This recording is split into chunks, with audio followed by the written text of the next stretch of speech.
Good evening, everybody. My name is Susan Edwards, and I'm the Executive Director of the Museum of Old Newbury. And we, at the Moon, call the Museum of Old Newbury the Moon. So tonight, we're welcoming you to Watching the Moon, our virtual platform. This is the 8th in our series of student symposia partnering with the Governor's Academy. We started in about, I think, 2017, offering student symposia. And over the years, it has been a terrific inspiration for all of us at the museum to share the students and their original research, their talent, and they are outstanding, as are their professors. So as I say, it's a real honor and privilege to be partnering. Tonight, I'm going to introduce Bill Quigley from the Governor's Academy. Bill is a member of our board, but he's also on the history faculty and head of the Writing Center. And I know you do a lot of other things there too, Bill, coach, but it's our great pleasure to welcome you tonight to introduce our program. Thank you, Susan. I'm also a member of our programs committee, and that's what brings you all here tonight, or should I say, that brings us to you. So thank you for welcoming us virtually into your homes this evening. I want to just point out one thing, and that is that before I introduce our program and our speaker tonight, there's a number of programs that are on the website through April. So I'd invite you to take a look at those. And there's one I'd like to just tell you a little bit about, although it's not up there yet, but look for it to be announced soon. It was originally scheduled for last August, and it was canceled because of COVID, actually postponed, and we're working to deliver it now this coming August. It will be a full-day symposium on race and slavery in New England. We will have more than half a dozen scholars and experts in the subjects of American slavery and the slave trade, abolitionism, and slavery resistance. Speakers and panelists will include historians Manisha Sinha, John Stauffer, Gabriel Baumgartner, Kedrick Roy, John Demos, among others, as well as James DeWolf Perry, who is the producer of the Emmy-nominated film documentary about his Rhode Island ancestors' fortune making in the slave trade. So this promises to be a really exciting, fascinating day next August. Stay tuned for that. So our program tonight, our speaker is actually, I think, the 13th or 14th student. This is the 8th installment, but the 13th or 14th student who has presented in this popular series. And I'm honored and proud to introduce him. Bejunior Fallon of Peterborough, New Hampshire. Bejunior is a senior at Governor's. His address to you tonight derives from his historical research paper that he wrote last year as a junior in my advanced placement U.S. history class. I'm not going to say anything more about his work. He will do that. I will, though, tell you that Bejunior epitomizes all that we value and strive to do and to be at Governor's Academy. And that's neither hyperbole nor hype. You see, Bejunior is our elected Academy president, not our senior class president, who's elected by the rising seniors, and not student body president, a position that we at Governor's don't have. No, Bejunior is president of our school. He's elected by everyone in the school, students, teachers, and staff. That's administrators, office staff, grounds and facility staff, teachers, librarians, dining hall staff, even ninth graders, everyone. And we don't simply cast a vote for the 3 to 5 students who are nominated for this position. In a secret ballot, we're invited to rate each of those nominees in certain qualities of citizenship and leadership, like integrity, accountability, approachability, open-mindedness, and charisma. That's the election that Bejunior Fallon won. He's a superb ambassador of our school. So Bejunior, the screen is yours, my friend. Wow, thank you so much, Mr. Quigley, for that wonderful introduction and your endless guidance throughout this research project. Also, thank you, Museum of Old Newbury, for inviting me to share my project tonight. Last, and surely not least, thank you to everyone in the audience for taking time out of your day to attend this presentation. Now, we don't tend to start a story by sharing how that particular story ended, but today we are going to do exactly this. I want you to look at the first picture of my presentation. What I'm going to do is help you imagine what the road leading into New Orleans looked like after the German slave coast uprising of 1811. In this picture, there are 6 slave heads. Now, what I want you to do is imagine at least 100 more bloodied slave heads savagely butchered off of their bodies and shoved on wooden pikes. Now, imagine these heads being erected along the 30-mile main road, leading into New Orleans. I want you to hold this image with you as we go through this presentation. This was the well-known punishment given to those who attempted to rise against their white oppressors. Yet, on January 8, 1811, on the German coast of the Mississippi River in southern Louisiana, 3 slaves seized the opportunity to plot a revolt while planters were off celebrating Epiphany.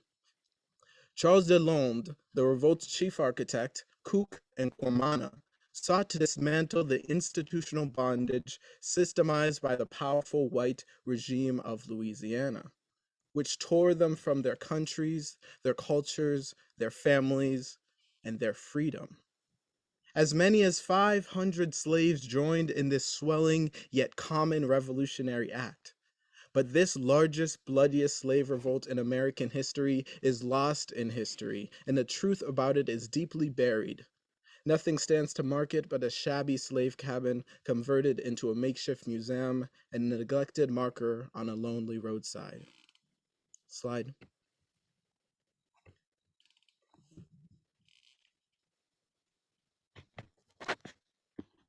Slide, please. I'm trying, Bejunior. Won't advance. Hold on one second. Oh, no worries.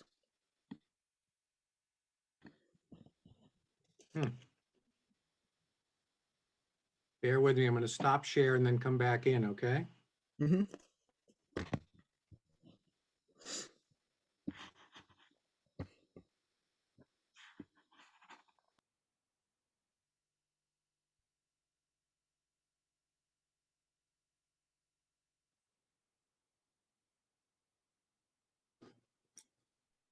Hmm.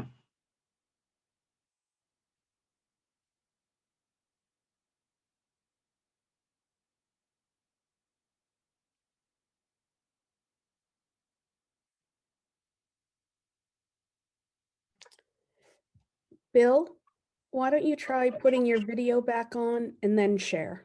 Yep, that's what I'm going to do. Thank you. Hold on one sec.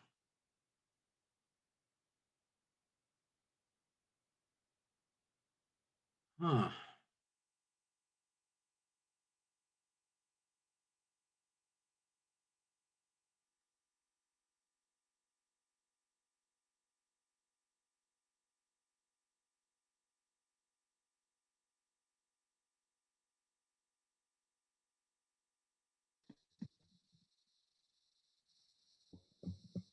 There we go. I guess I have to have my video on.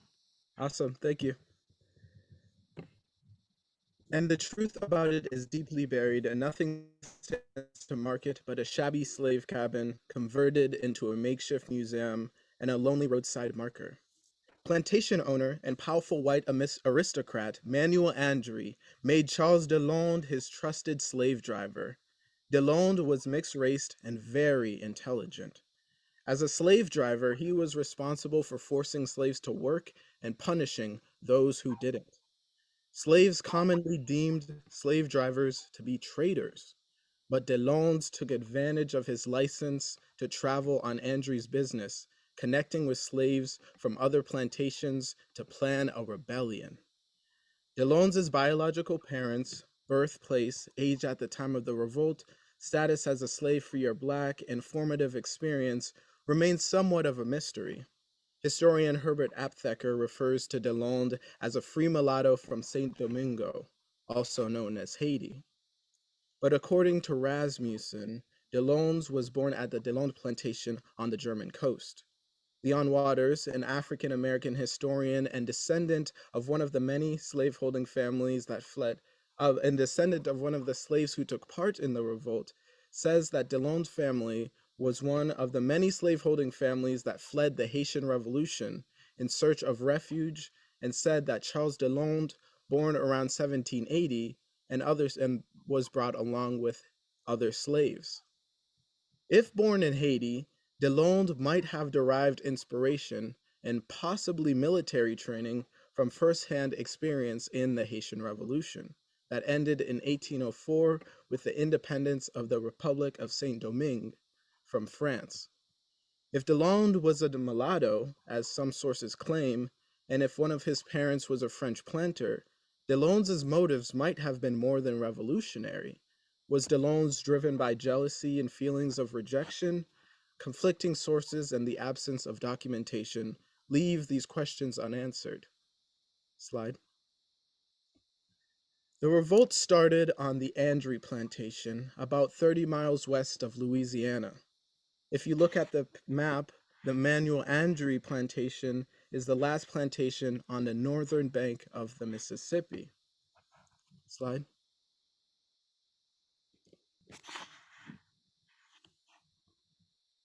Ashe, ashe! Ashe, ashe! Liberté! Liberté! Liberté! Liberté! Ashe! Ashe, ashe! Liberté! Liberté! Liberté! Liberté! Ashe! Ashe! Ashe! Ashe! Perhaps inspired by the sounds of African, native, or Caribbean chants like the one you just heard, slaves began to gather on Andry's plantation on the morning of January 8th, 1811. Slaves had developed many secretive modes of communication, and Deslondes utilized these. It was through these channels that slaves learned of the revolt before planters did. A lot of them were scarcely armed, carrying plantation tools fit for cutting down sugarcane, but not for a revolution. Slide. A small group, led by Deslondes himself, stormed the lavish and elegant Andry Manor. Andry heard the crusaders storming up the stairs. Somehow, he managed to escape, but slaves killed his son Gilbert. The slaves then marched east towards New Orleans, organized into military formations, complete with squad leaders. They carried drums and flags, and some even wore militia outfits. As they marched, slaves from the surrounding plantations joined in, eventually amounting to a force variously reported to be anywhere from 180 to 500 slaves. Many slaves did not participate because they feared the consequences of failure. Some slaves even took it as a chance to prove their loyalty to their masters. Slaves who revealed conspiracies to their masters were often rewarded with money or even granted freedom. Court documents reveal that a slave named Francois saved his master, Alexandre Lebranche, by warning him of the approaching revolutionaries. Dominique also forewarned his master, Francois Trepanier, who decided not to escape with his wife and children, but instead stayed to fight. Armed with a musket loaded with buckshot, he waited for the arrival of the revolutionaries. As they approached, Trepanier probably heard a mix of Congolese, Creole, and Cuban drum rhythms shaking the earth. Trepanier fired at the revolutionaries. But he fatally underestimated their strength. He retreated to the second floor of his manor, chased by a band of slaves, while others tried to set fire. Now, mind you, this was in the rain, so this was quite a difficult task. Outnumbered, Trepanier met a brutal but fitting death. Folktale had it that another one of Trepanier's slaves, Gustave, whom Trepanier had kept by his side as a pet and fed him by throwing food on the floor, was among those who attacked him. Rasmussen wrote, "Other men had dogs, but Trepanier had a black child." Slide.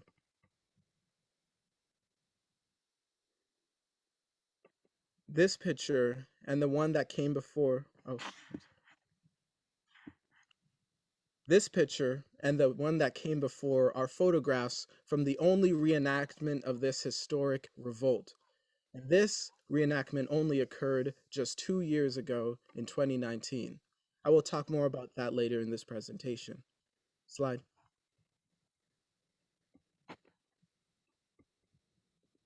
The slaves continued their march through St. Charles and Jefferson parishes with that vastic chance of freedom or death, and on to New Orleans, maybe in their native tongues and that of their captors.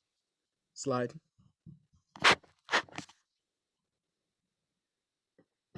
News of the revolt soon reached William Charles Cole Claiborne, the governor of the Louisiana Territory. Claiborne immediately contacted General Wade Hampton to ask for federal troops to be dispatched to suppress the revolt, the first instance in American history where such a measure was taken. Thinking that the Spanish were trying to gain control of West Florida in cahoots with the slaves of the coast, Hampton speedily assembled 2 well-armed companies of regulars and around 30 volunteer militia.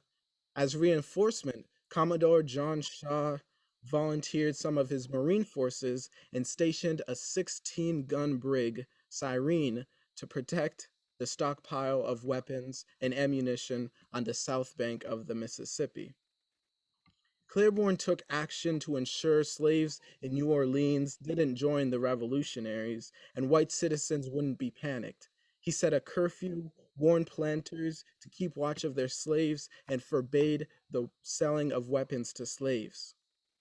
Slightly more at ease with the federal militia on the scene, Claiborne wrote to U.S. Secretary of State Robert Smith that New Orleans was in perfect safety. Slide.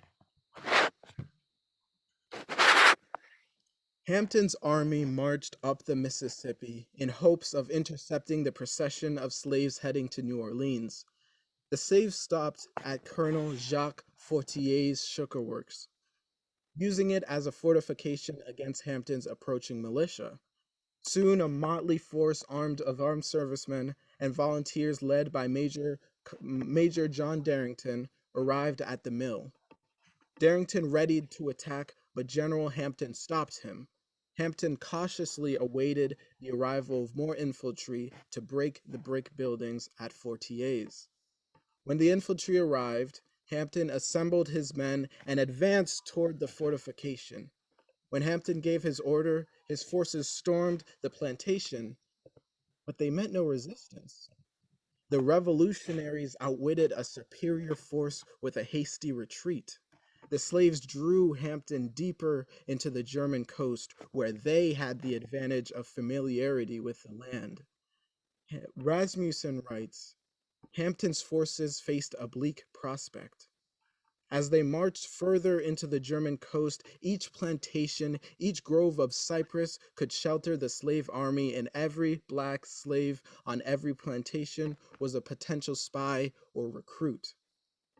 After barely evading the rebel slaves, Manuel Andre crossed to the south bank of the Mississippi. As commandant of the German coast, a position he had held since 1794, he gathered there a force of 80 planters. In a letter to Governor Claiborne, published by a newspaper, Andre wrote, "My poor son has been ferociously murdered by a horde of brigands. If we can take alive the chiefs whom I perfectly know, I consider this affair entirely finished. Andrew knew that Deslondes, his slave driver, led the rebellion. Known for his cruelty toward slaves, Andrew sought vengeance. Having crossed back over to the north bank of the Mississippi, Andrew's force stumbled upon the brightly clad slave contingent at the plantation of Bernard Bernoulli. Deslondes had anticipated an attack from the east. The planters' force surprised, outflanked, and attacked the rebel slaves from the west. The revolutionaries hastily readied themselves to defend. Next slide. Ferocious ancestral drum rhythms shook the earth, competing with the crescendo of slaves' voices crying freedom or death. The slaves lurched into battle as smoke rose from the planters' guns and blasts rang all around. In the end, the counter-revolutionaries proved too well armed for the slaves. Andrew wrote that the slaves' formation broke and fled into the woods and swamps. Andrew and his men dealt the final blow to the uprising on January 10th, 1811, with the capture of Deslondes and other leaders. Slide. Without pause, white elites reestablished with brutal force their dominance in the racialized order of the South. In the wake of the rebellion, Andrew wrote to the Governor Claiborne, "It is just, I believe absolutely essential to our future safety that we make a proper and great example of the guilty." He and other ferocious planters would inflict such terrible treatment that no black person, slave or free, would ever again challenge their authority. Among the first of the rebels run down by dogs and captured the day after the final battle, Deslondes was tortured and executed without a trial. His capture killed him on the spot. According to the naval agent in the port of New Orleans, Samuel Helberton, Deslondes had his hands chopped off, then he was shot in one thigh, and then the other, until they were both broken. Then he was shot in the body, and before he had expired, he was put into a bundle of straw and roasted alive. At the Destrehan plantation, owned by Jean Noel Destrehan, president of the Louisiana Territory Legislature, Magistrate Pierre Saint Martin convened a tribunal composed of 5 planters. On January 13th, a day or two after the capture of a number of slaves who had fled into the woods and mangrove swamps, the tribunal convicted 18 slaves for conspiring against the planters of Louisiana. Slide.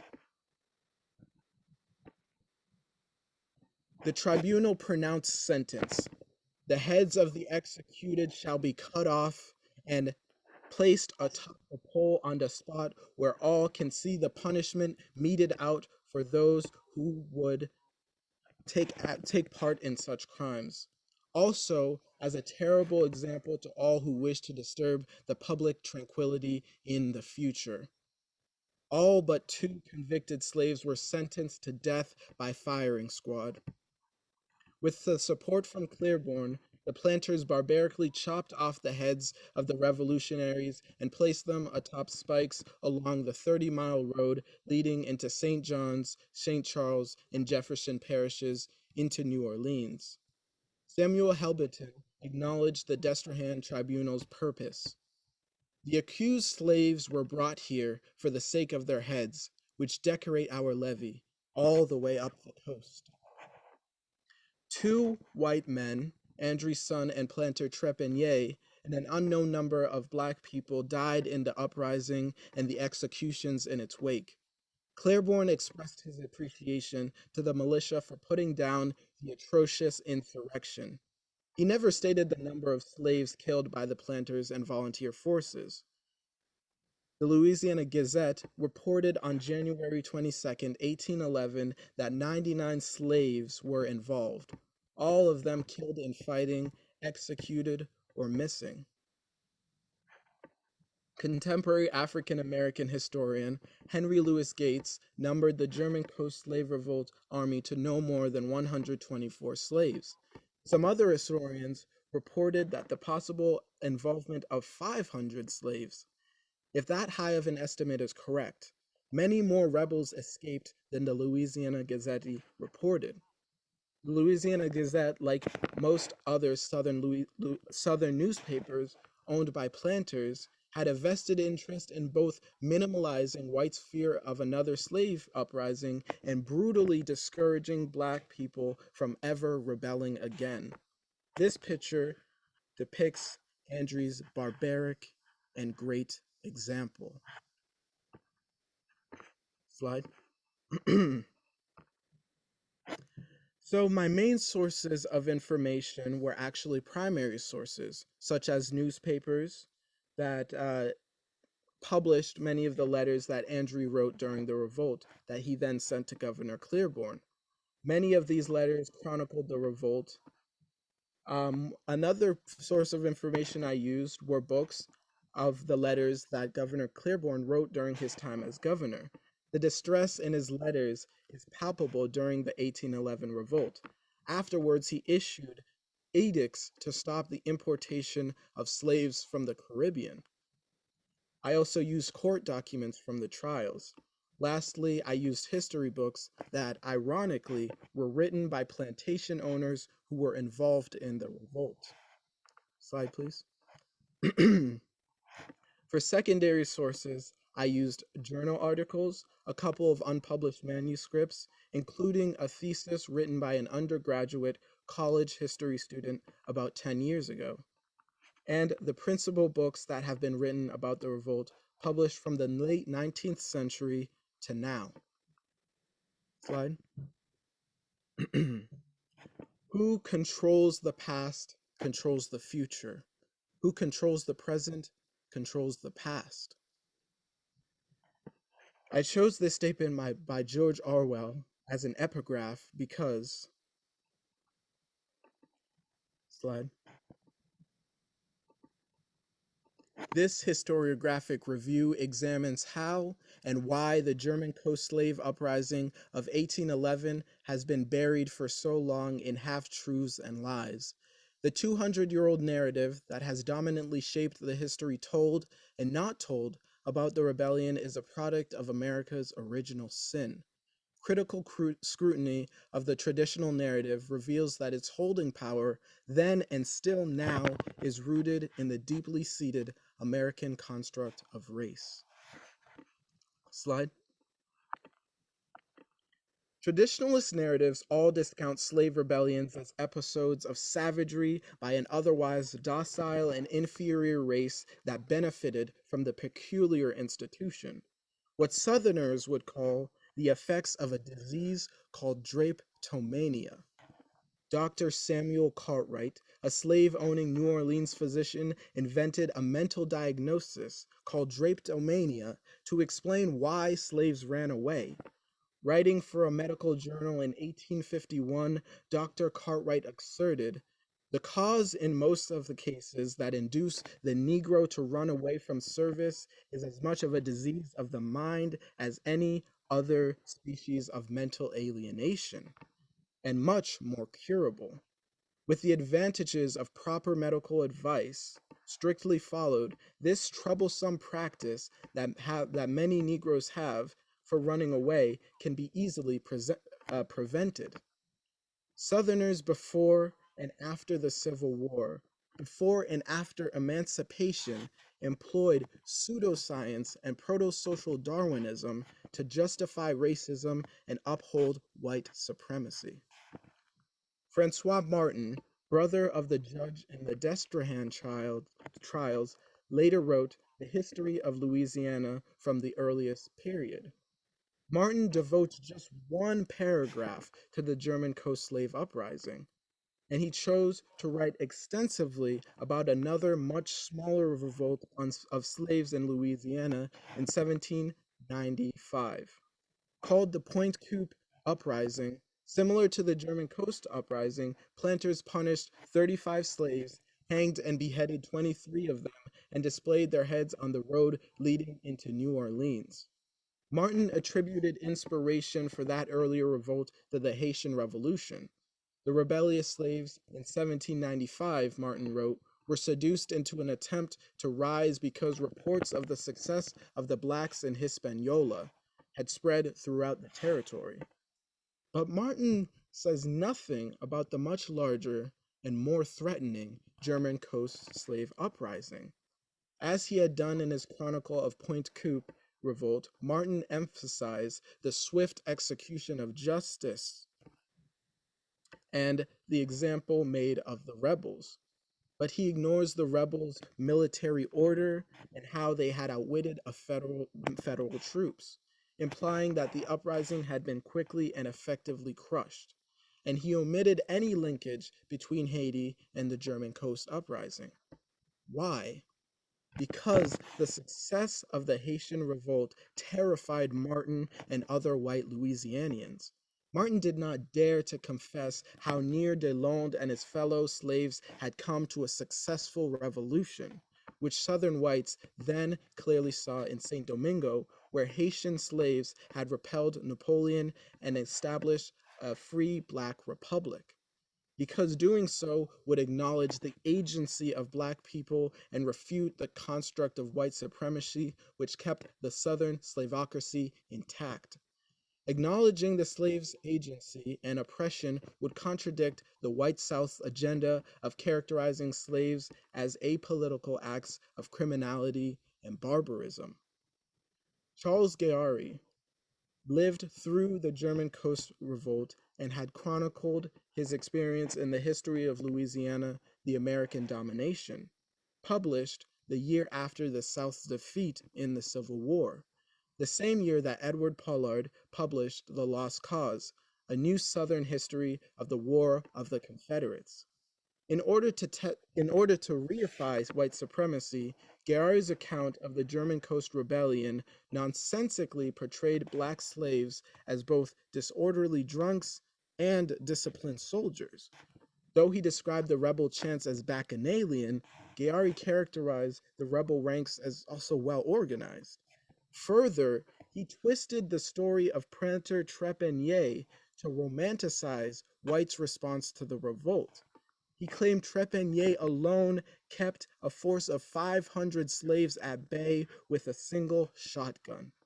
In his final analysis, Gayari sought to portray the slaves as weak and incapable of standing up to even one white man. This incident, among many others, he wrote, shows how little that population is to be dreaded when confronted by the superior race, to whose care Providence has entrusted their protection and gradual civilization. He added to his paternalism that the revengeful, misguided Negroes were diluted by a foolish effort to raise their race's position in society. After witnessing the defeat of the Southern Confederacy and the emancipation of slaves in 1865, Gayari was keen to insist that whites had no cause for concern or fear because all whites were superior to Blacks. After the 13th Amendment's ratification, former planter Gayari voiced his continued belief in the inferiority of Blacks. He viewed newly free Black people as a herd of cattle who escaped from their pastures. Former slaves, like helpless livestock, suffered from the loss of their masters, Gayari contended. John Kendall wrote a three-volume history of Louisiana called The History of Louisiana. Although not shy in mentioning insurrections and slave plots uncovered and suppressed during Deslondes' time, he completely omitted the 1811 revolt. Clearly, his omission was no mere oversight. Kendall addressed a much less major disturbance in November 1809 on the German coast, just 2 years prior to the one led by Deslondes. Kendall wrote that the whites then expected the Black population in New Orleans to revolt, but the militia was set to patrol the streets and 2 companies of regulars were hurried to the scene and peace was not troubled. Here, once again, we see the traditionalists' intent to ally white fear of Black insurrection with assertions of police and military control of Black unruliness. Yet, Kendall's history deliberately ignores the unsettling events of 1811. Writing in 1922 at the high point of the white supremacist movement in Jim Crow America, Kendall deliberately excised a Black rebellion that greatly troubled whites' uneasy confidence in the amiable docility of the people they so brutally oppressed. Kendall slandered Black people in his 1939 article, he wrote for the Louisiana Quarterly, Shadow Over the City. Kendall said he would excuse those who were allies of the 1930s civil rights movement, who treated the Blacks with consideration, even with affection, because they were not there when the Blacks rose. He no longer ignored the German Coast Slave Rebellion, but he scorned Deslondes and the rebel slaves as barbaric. He portrayed the federal militia as heroes guarding New Orleans against ravaging brutes. He repeated Gayari's fallacious narrative of Trepigny single-handedly holding off a force of 500 slaves. Kendall denied the humanity of rebellious slaves and ignored the articulate accounts of slaves who wrote of slaves' horrid dehumanization. In an answer to his own rhetorical question, what was it like to be a slave, Kendall wrote, "We do not know. The slaves themselves never told. There were always Negroes who had secured their freedom, but they had no literary gift. If they were capable of self-analysis to the degree to distinguish their sentiment in one estate from those in the others, they have omitted to set it down in results in writing. Still have less we the story of a slave who was nothing but a slave." This statement ignores the multitude of slave narratives at Kendall's disposal. Furthermore, as noted by Charles T. Davis and Henry Louis Gates Jr., present-day scholars of Black American experience, Kendall ignored the political nature of numerous slave revolts. As for Kendall's dismissive comment, a slave was nothing but a slave, if slaves were not but brutes, would not animal instinct or self-preservation have rendered them docile? Slaves rebelled, knowing full well that the price would be their heads on stakes. Deslondes and his comrades were indeed the men historians, like slaveholders, sought to deny. The scholarship of Ulrich B. Phillips dominated Southern enslaved history from 1918 until the civil rights movement of the 1950s and 60s. Phillips brought attention to the systemic nature of American slavery and the plantation system, and he wrote voluminously on the master-slave relationship. He wrote decidedly few words, though, about slave revolts. He described slave uprisings as having few distinct characteristics, and as historian Daniel Rasmussen noted, as purely apolitical. To some extent, Phillips admitted the Haitian Revolution's connection to the German Coast Uprising. In American Negro Slavery, a survey of supply, employment, and control of Negro labor as determined by the plantation regime, 1918, Phillips wrote that as late as 1811, an outbreak in St. Charles in St. James Parish was traced in part to St. Domingo slaves. But he chose to characterize epic Black struggles like the Haitian Revolution, the German Coast Uprising, and Harper's Ferry Raid as mere untold events. Phillips contended that slaves were an extension of white families. In the chapter Plantation Labor, Phillips described the master-slave relationship as benevolent and defined by proprietary, proportion, and cooperation. Phillips therefore viewed slave revolts as criminal acts, and he dedicated an entire chapter to slave crimes. Phillips consciously sidestepped the barbarity of the plantation system in order to preserve the moonlight and magnolias image of the South. Epitomizing Jim Crow era history, Phillips promoted the white supremacist racism at the heart of the Lost Cause mythology. But hard facts of American slave labor camps betray Phillips's picture of a harmonious plantation system. Though he blamed unruly, brutal slaves for the harsh measures of control, burning at the stake, breaking on the reel, and other ferocious methods of execution, he said that these were necessary. Phillips argued claiming that slave owners had few causes to use such measures after the beginning of the 19th century. Phillips deliberately denied Black human agency and vindicated white elites who shamefully cut off heads and put them on stakes as a warning to other rebellious slaves. Slide, please.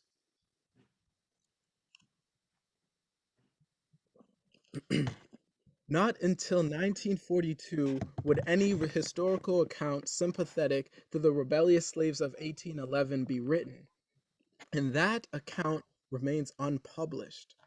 The Negro in Louisiana by Marcus B. Christian, written sometime after his graduation at Dillard University, closely studied slave culture and redefined the impetus for slave revolts. A Louisiana writer, folklorist, historian, and poet, Christian satirized Jim Crow laws. His work rejected the cancerous racism of Jim Crow America and exemplified the new Negro movement, known more commonly as the Harlem Renaissance, which ushered in revisionist challenges to the prevalent history of the German Coast Revolt. Marxist Christian's revisionist contributions illustrated the power of reinterpretation. In his 1942 manuscript, he said the South had an unwritten law of censorship and attempted to minimize the dangers of slave insurrections. In instances of major slave disturbances, Christian wrote, Southern whites placed the blame upon the plotting of free people of color and tamperings of abolitionists, and not on the peculiar institution. Christian reported that slaves heading to New Orleans from the German coast in 1811 intended to rob banks and seize weapons and any weapons that could be found in the armories. Where traditionalists saw these actions as symptoms of drapetomania, Christian changed the interpretation to a new motive. Seizing money and weapons was part of the rebels' plans to rise from their lowly subhuman caste and start a Haitian-like revolution in Louisiana. He proclaimed that slaves' desire for freedom manifested itself in their resistance. Though Christian didn't place the transnationality of the 1811 revolt into full context, he did write that the flow of slaves and free people of color from St. Domingo into the Louisiana Territory was said to produce dissatisfaction among the inhabitants and also to have caused the slave uprising of St. John the Baptist Parish in 1811. Furthermore, Christian was the first to bring attention to slaves' determination of freedom in native African chants. Herbert Aptheker, a white Jewish American at Columbia University, wrote the first published work on slave revolts, American Negro Slave Revolts, 1943, sympathized with oppressed blacks and vilified their oppressors. Aptheker retold American history from a viewpoint of an avowed Marxist. To him, white elites institutionalized racial slavery and Jim Crow to protect their ill-gained wealth and power. Aptheker was the first historian to challenge the prevalent characterization of slave revolts as acts of barbarism committed by uncivilized blacks. Slave conditions caused the revolts, he argued, as an inevitable consequence of the master-slave relationship. Of slave uprisings, he wrote, people who are beaten, branded, sold, and degraded, denied 1,001 privileges they see enjoyed by others, will be discontented and will plan or at least think of bettering their lot. This was the slaveholder's nightmare. Aptheker wrote that the slavocratic oligarchy incessantly tried to promote falsehoods concerning the innate cowardice and the stupidity of the Negro. Identifying a key contradiction, Aptheker observed that white elites boasted of the delights of being a slave but created devices and laws they knew were necessary to keep the Negro in bondage. Aptheker chastised generations of whites who argued that God had ordained slavery and that blacks were naturally inferior. He wrote, "The black race is in no respect naturally inferior to the white or any other race. The difference is in the condition of the two races in this country and has been wholly produced by the wicked artificial means." Aptheker defined race, like religion, as a reification of a false construct enforced by whites for the purpose of retaining and expanding its power. Though he was not the first scholar to point out the falsity of significant genetic or biological differences among different races of humans, or the first American historian to do so, as W.E.B. Du Bois had been making this case for nearly half a century, Aptheker stood out among white historians in the mid-20th century America when Jim Crow remained the law of the land. Next slide, please. Daniel Rasmussen's American Uprising arrived on shelves in time to mark the 1811 revolt's bicentennial. Published in 2011, American Uprising provided a celebratory narrative modeled after Rasmussen's 2009 bachelor's degree thesis at Harvard University. How telling is it of America's long-standing failure to own up fully to its history of anti-black racism that after 200 years, it took an undergraduate college student to write a true account of the largest slave revolt in American history, revealing that truth to the largest population and audience in America yet. Like revisionists steeped in class theory before him, Daniel Rasmussen summed up the blindness of Governor Claiborne and the Louisiana elite to the terrifying threat of their own making. They failed to realize, Rasmussen writes, that the true conflict at the heart of New Orleans was not between French and the Americans, but between the white elites and the vast African underclass.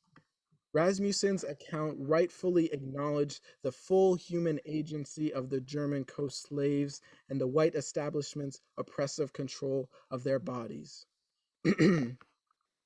He writes, "In letters, legislative meetings, and court documents, the planters never asked or wrote why the slaves revolted.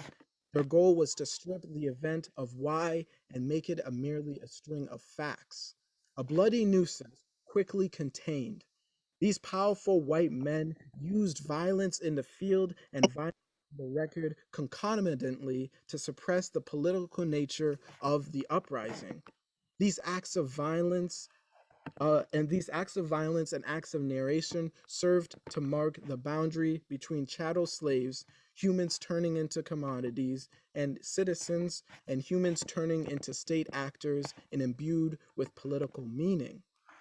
As slaves were denied human agency in order to maintain the economic engine, Rasmussen contended, so also did slave rebellions have to be suppressed in reality and in history, or dismissed in history as mere acts of criminality and delusion. For Rasmussen, there is no question that Deslondes was born in Haiti or that he was inspired by the Haitian Revolution. Though the planters, he writes, thought of them as rabid dogs, seeing only insanity and bloodlust in their revolt rather than any political vision or humanist ideal, stories of Haiti's successful fight for freedom at all costs were spreading like wildfire from person to person on slave plantations in Louisiana. Rasmussen delves deeper than any other historian into the complex planning, communication, and the mindset of Deslondes and his two lieutenants, Cook and Quamana. He compared Deslondes' intent to take New Orleans with Toussaint Louverture's intent to take the capital of Haiti, Port-au-Prince. Though the evidence is circumstantial, Rasmussen speculates that Deslondes was versed in the Declaration of the Rights of Man, which declared all men have the right to life, property, security, and resistance to oppression. Deslondes, Rasmussen concludes, is a true revolutionary that's equal to any Enlightenment era contemporaries. Dred Scott. In 2019, Dred Scott organized the first reenactment of the German coast slave revolt. Scott identified himself as a radical artist with an eye to examine America's history of oppression of blacks. The reenactment dramatically opposed the dominant narrative that discounts rebellions as moments of savagery and drapetomania by an otherwise docile and inferior race benefiting from the peculiar institution. Scott's frustration with the false chronicle of the German coast slave revolt is matched by his scorn for slave plantations becoming tourist attractions. They're sites of genocide, he writes, and they're set up in a way that people take tours that whitewash the history and other people come to have their weddings there. Who would have their wedding at Auschwitz? But there's a whole tourist industry that's built on making people look back in a romantic ways to sipping mint juleps on their veranda and understanding these slave labor camps from the perspective of enslavers. Scott's reenactment in 2019 attracted over 400 participants who portrayed the rebellious slaves as courageous revolutionaries worthy of celebration. In Scott's own words, the reenactment portrayed Charles Deslondes, the revolt's leaders, and his comrades as people who had the boldest and most radical idea of freedom in the United States at the time. Reenactment volunteers marched the 30-mile journey from Louisiana's German coast to New Orleans that the revolting slaves had trod. March participant John McCusker, a white descendant of Louisiana sugar planters, called the march a step to re-sanctify and cleanse the land of atrocities committed by white Americans in our past. McCusker saw the reenactment as an act to step into the past and repair it. Of course, I'm alluding to Amanda Gorman's words in her poem from the 2021 presidential inauguration. Next slide. Now, it was just this morning that I received an email from John McCusker, the gentleman I just spoke of. In his email, he said that he had stumbled across our program tonight and wanted to tell us that there is, in fact, a museum that is telling the history of these heroic revolutionaries. Last week, the state of Louisiana unveiled the 1811 Freedom Trail, which retraces the route of the slaves in a series of kiosks between La Place and Destrehan. The newly opened 1811 Kid Ory Historical House, which McCusker is the managing director of, gives the public an inside look at the 1811 revolt and shares the life of pioneer jazz musician Edward Kid Ory, whose birthplace was at this same site. I love this quotation by McCusker. He writes, "We have things that we like to think are good in all of us. We also have this other part, and history gives us a chance to contemplate how we are today, as opposed to the way people acted in the past. There are always lessons and insights to be gained from that." He goes on to write, "People who come here are descendants of enslaved Americans can learn that their ancestors fought back, not just with the big 1811 revolt, but every slow walk task, every broken tool that showed up. There was resistance in all kinds of ways. This sentiment is true and important today for those of us who are fighting, yet again, the oppression of Black people. We need not look inside ourselves, but at our ancestors and those who came before us." Next slide. Because that massive revolt, like all slave revolts, challenged and threatened the racist white over black social order that prevailed during most of those years.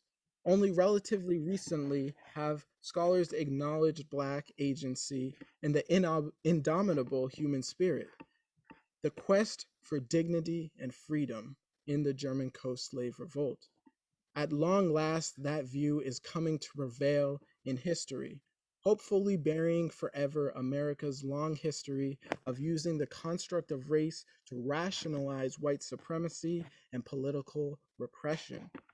Original accounts portrayed whites as victims of a barbaric uprising.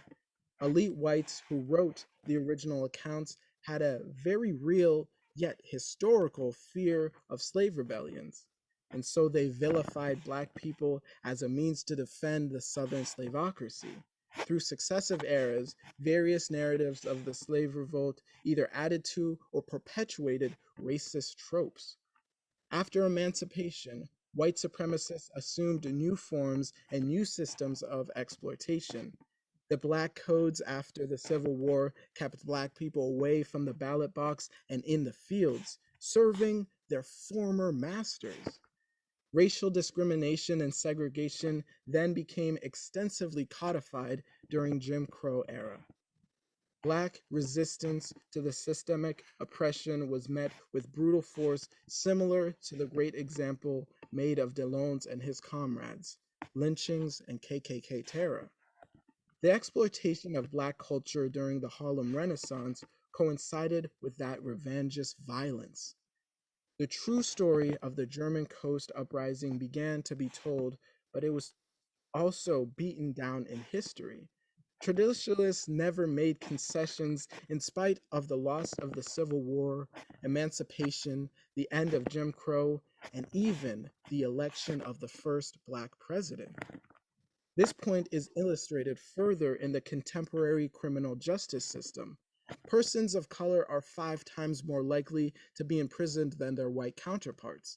In 2015, Michael Bloomberg, the former mayor of New Orleans and a 2020 Democratic presidential candidate, justified his stop and frisk policy by saying, 95% of murders, murderers, and murder victims fit one MO. You can just Xerox it, take the description, and pass it out to all the cops. They are male, minorities, 16 to 25. That's true in New York. That's true in virtually every city. This is Claiborne's tranquility all over again. Bloomberg, like a slave apologist of old, provides a racist rationale for mass incarceration. But instead of conferring cheap and captive labor to a plantation owner, those prisons represent contracts and jobs for a prison industrial complex.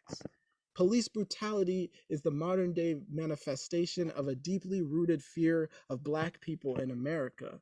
The persistence of what mid-century civil rights crusader Ida B. Wells pronounced as a long considered effort to keep the race down and to keep the N-word terrorized.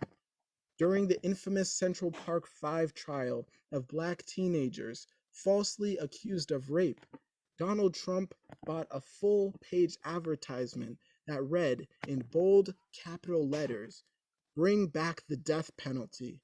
Bring back our police."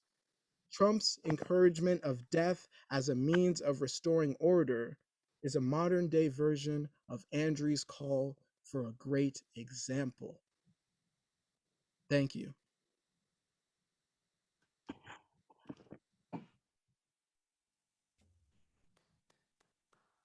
Thank you so much, Bejunior. That was incredible. Your description was moving and your analysis was so thorough. Really appreciate it. Hi, everyone. My name is Madison Blass. I am the executive assistant here at the Museum of Old Newbury.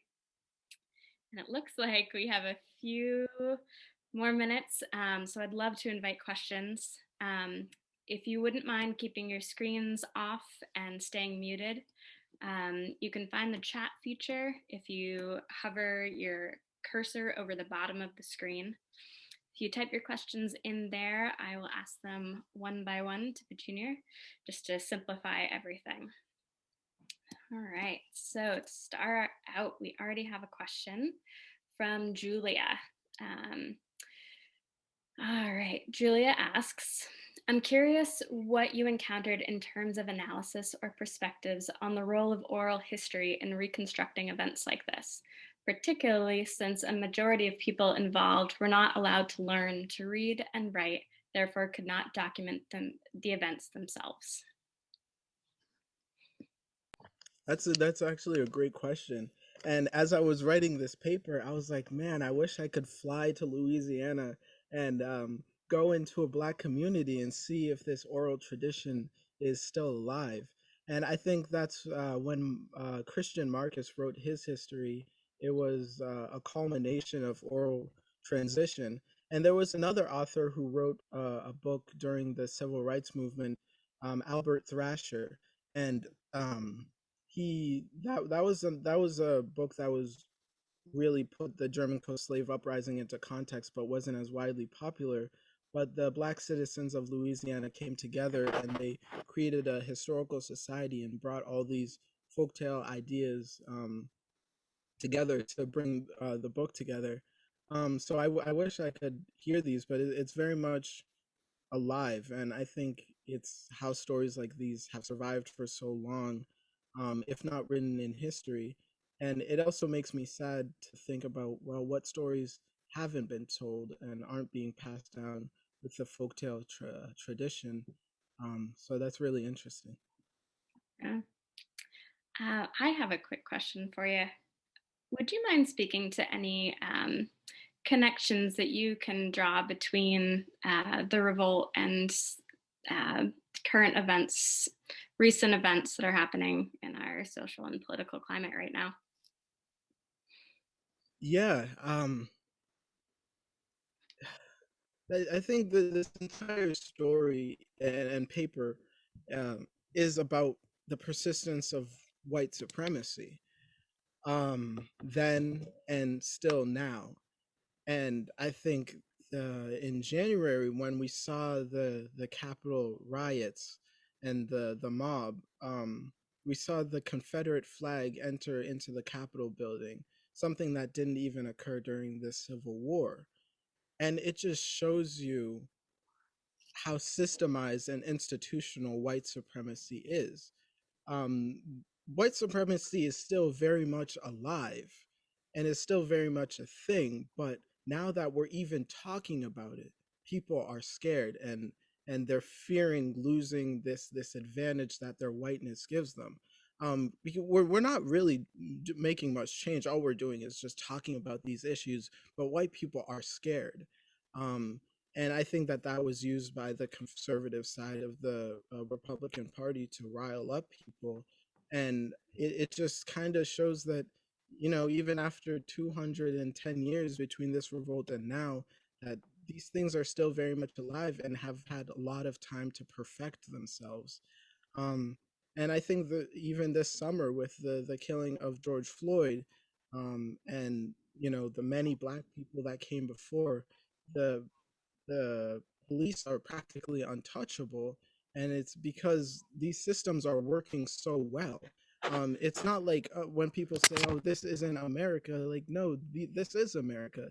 These institutions have been perfected for 400 years, and we still have to deconstruct them today. And I mean, that talking about it is hard enough, but the work of deconstructing these systems is the real work. Absolutely. Thank you for that. All right. So I'm seeing a lot of really wonderful praise for your presentation here. Many people are very proud of you and just praising your work. I'll give anybody, if you have a question, type it in the bottom in the chat. But I think I'm going to say thank you so much for your excellent work and research. Thank you for sharing it with us. And we're just so impressed. Thank you. I appreciate that. All right.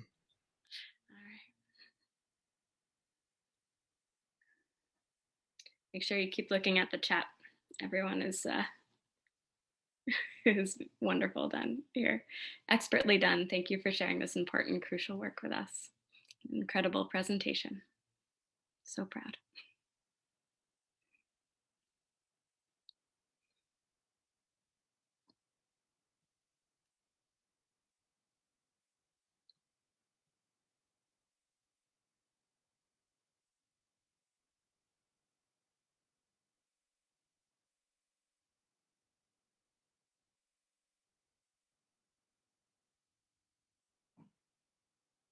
Oh, Rich asked, what are you going to study next? I don't know what I'm going to study next. Yeah, I'm not sure. I think that I think that's a great question. Um, just listening to stories, you know, whatever inspires me. I don't have anything in mind, but I'm opening to hear what other people study and stuff. So yeah. Excellent. All right, so it looks like I think we're going to wrap up. So on behalf of Museum of Old Newbury, Bejunior, thank you, and thanks to Mr. Quigley for being with us today. Thank you very much, Museum of Old Newbury. And thank you, Bejunior. Awesome. Yeah, thank you guys. I really appreciate this opportunity to share my work. And I think you guys is sharing, giving students the opportunity to share this is awesome. I've learned so much about not only writing and history, but I think this experience is something that I'm gonna carry with me. And thank you, Mr. Quigley, for these 2 years. It's been my junior year and now my senior year of helping me through this paper. And I can't put my appreciation into words right now. Kind of bumbling over myself, but thank you. I just want to add my thanks, Bejunior. You did an absolutely splendid job, and I think your presentation was so powerful and so compelling. And we are grateful for your research and for sharing it with us. So on behalf of the Museum of Old Newbury, we wish you all the best and hope you will come back and do another program for us on whatever you're studying next. Sounds good. Thank you.